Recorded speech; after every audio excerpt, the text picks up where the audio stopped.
जम्मू के सभी मेरे प्रेस के साथियों को नमस्कार।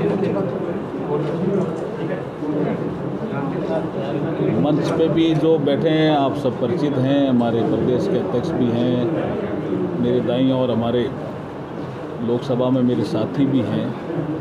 सबको मैं नमस्कार करता हुआ मेरी बात शुरू करता हूँ।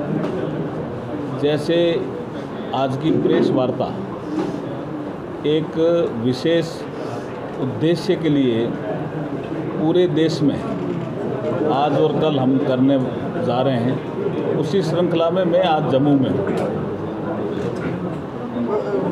वित्त मंत्री जी ने बजट पेश किया। बजट की बारीकियां को लेकर के बहुत आर्टिकल आए, वो आपने भी देखे होंगे। लेकिन जो बड़ा विषय है इस बजट का वो ये है विषय कि हम 2047 तक भारत को विकसित भारत बनाएं। उसके लिए ये बजट नींव का काम करेगा। मजबूत नींव इस बजट में रखी है। इसमें जो यूनियन बजट है 2024 और 25 का वेदर रोड का प्रोजेक्ट हो, MDR का प्रोजेक्ट हो, उसमें कोई रुकावट नहीं आए, इसलिए इंफ्रास्ट्रक्चर में पैसा दिया गया। सिक्योरिटी को भी हम स्ट्रेंथन करेंगे, इसके लिए भी आउटले बढ़ाया गया है। तो हमारे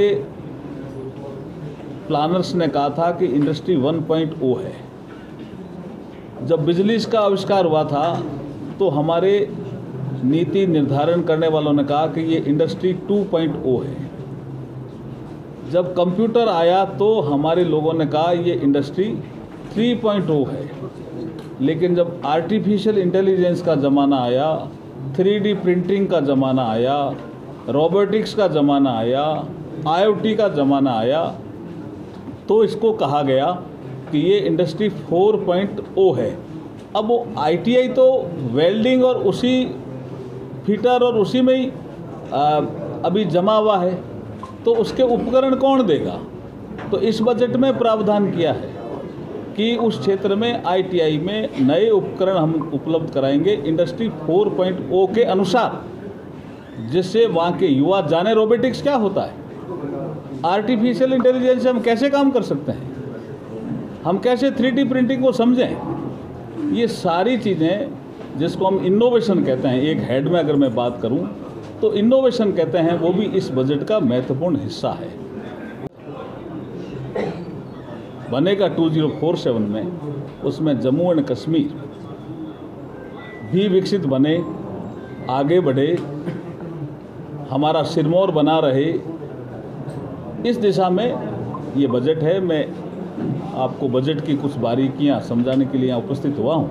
तो मुझे लगता है कि जब सवाल जवाब होंगे तो मुझे लगता है कि काफ़ी चीज़ें आपके भी समझ में आएगी, कुछ चीज़ें हमारे भी समझ में आएगी। तो इसलिए मैं सवाल अब लेने के लिए आपसे